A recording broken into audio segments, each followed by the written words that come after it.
Hello, I'm Father Sean McCaffery, pastor of St. John Lalonde Catholic Church in Blue Springs. And I'm Father Bryan, the pastor of St. Bernadette in Kansas City, and Nativity of the Blessed Virgin Mary in Independence. And here we are once again, by popular acclaim, or perhaps unpopular acclaim, here to inspire you even more to enjoy this Lenten season.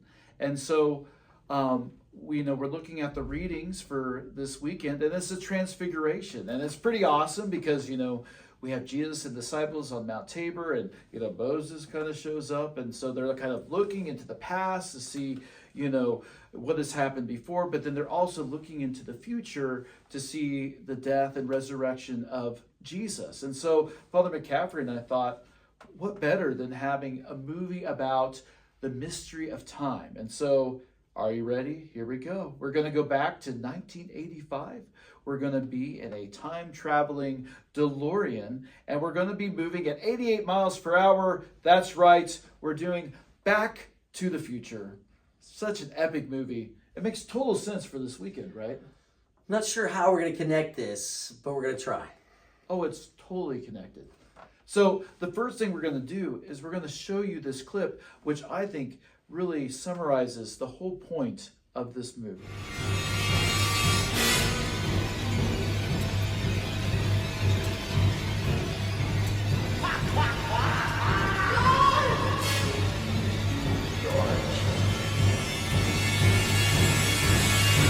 Excuse me.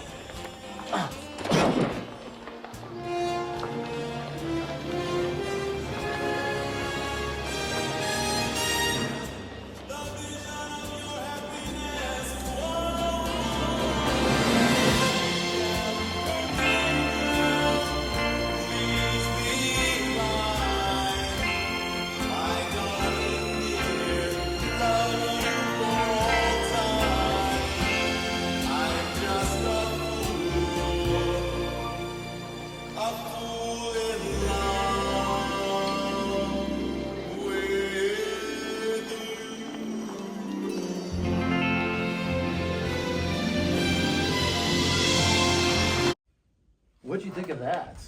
That clip is something. So we see Marty, Michael J. Fox, his character, and he's realizing that his family might not exist. His sister in the picture, his brother have disappeared, and he's starting to fade away. But he realizes the key is that he's got to get his parents together. And so he brings them together at the dance, and they have their first kiss and fall in love there at the Enchantment Under the Sea dance. And so the reality that I think is amazing there is Marty starts to see how important family life is. He sees the importance of his mom and dad and their marriage and making that happen, so to speak, and that he doesn't exist otherwise. So you think about all of our existence, what a gift that is of your life, and my life and your life. Think of that. And he realizes that. But he also realizes in my life, I have a mission, I have a purpose, and I have something to do with my life, to get back to 1985 and to live my life. And so I encourage you and us this week to really think when you go to your family meal, as we've said, to maybe have a little less technology time, TV, those kind of things we mentioned, to possibly talk amongst yourselves as families, moms and dads. Tell your kids how you guys came to be of your meet, how you met, and how your courtship before you got married. Also, that reality of what a gift it is to have your children, and share that and really tell them how much richer and fuller and what a blessing it is, the marriage and family life that you share, to share that with your families.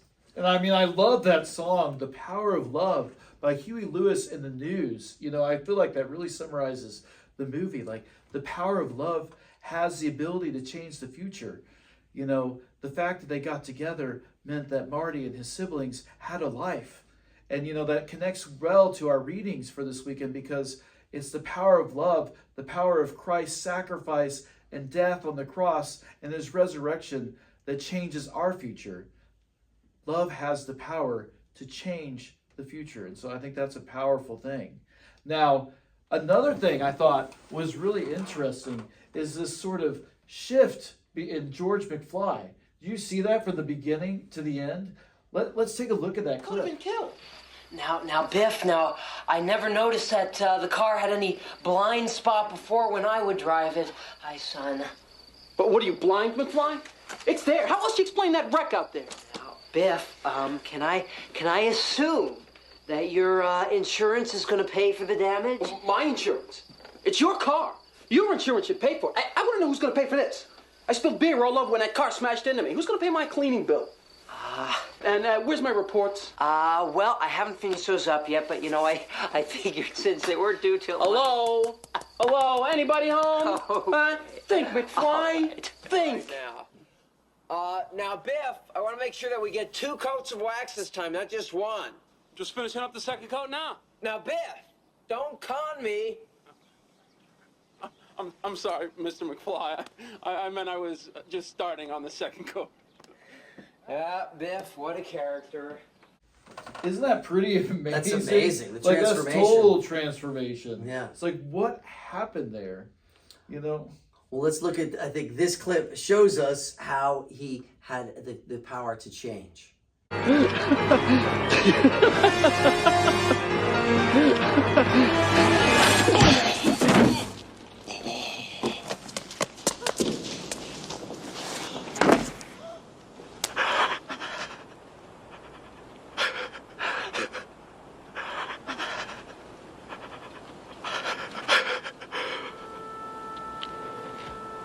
Are you okay?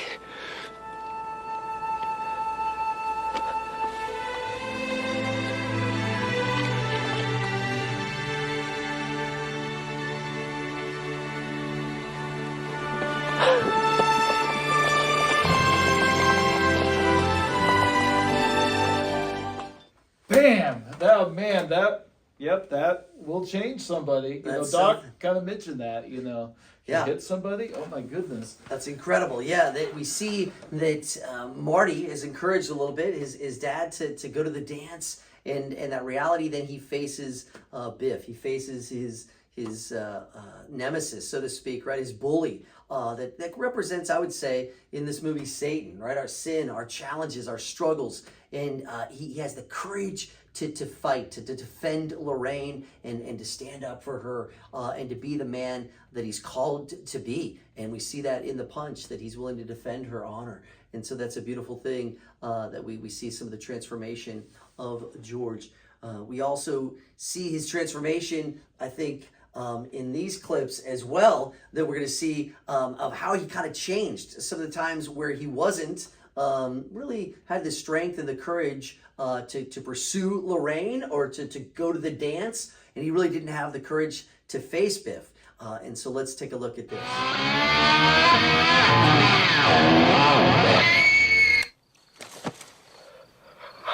Who are you?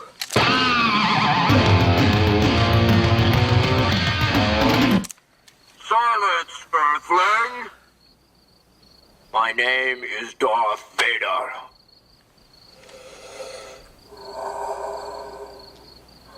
I am an extraterrestrial from the planet Vulcan.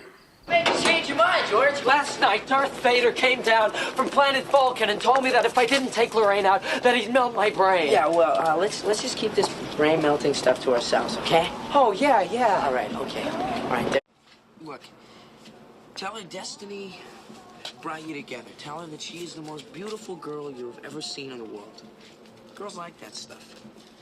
What are you doing, George? I'm writing this down. This is good stuff. Yeah, okay. Oh, let's go. Oh, you take care of that.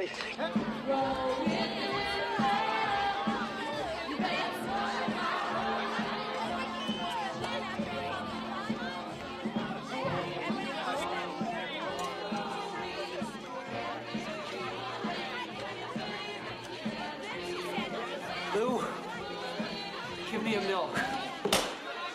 Chocolate.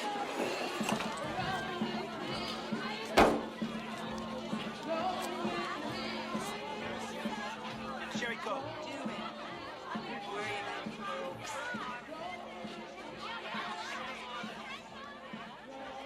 Lorraine, my density has brought me to you. What? Oh, what I meant to say was... Wait a minute. Don't I know you from somewhere? Yes. Yes. I'm George. George McFly. I'm your density. I mean, your destiny. I love that. You are my density. That was pretty epic. That was pretty good. Yeah, so we see George is scared, right? He has no confidence in asking Lorraine out. You know, she's his density rather than destiny. But ultimately, it's awesome to see too, though, how Marty comes in and says, this is so important to me, my existence.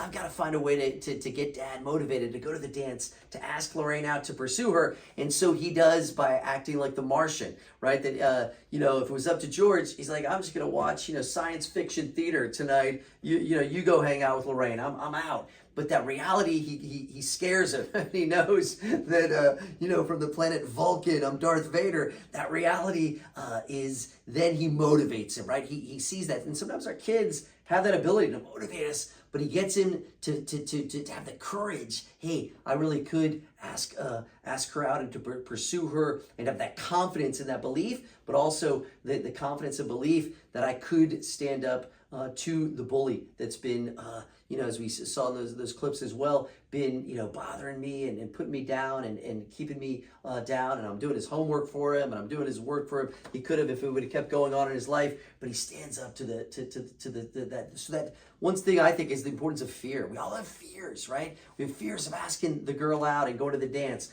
We have fears of standing up to the bully. But it's amazing when we can face our fears with God's grace, with God's strength, what can happen and how transformative that could be.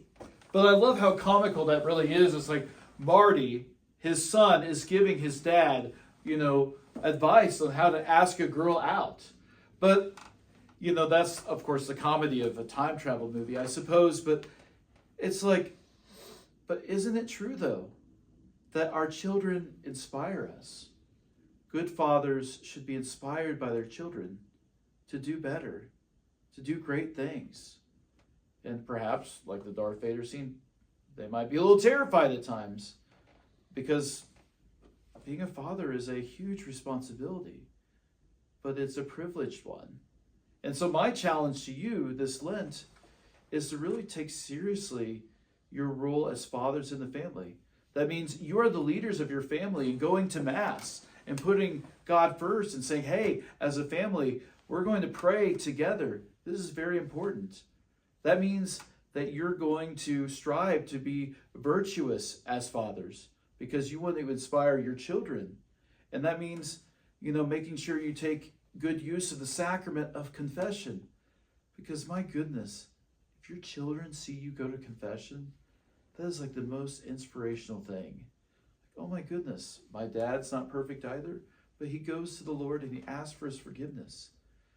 Dads, never underestimate how you can affect your children. Because George is courageous, their whole future is changed. You can change the future of your children through what you decide to do this Lent. Dr. Brown, I brought this note back from the future and now it's erased. Of course it's a race! But what does that mean? It means your future hasn't been written yet. No one's has. Your future is whatever you make it. So make it a good one.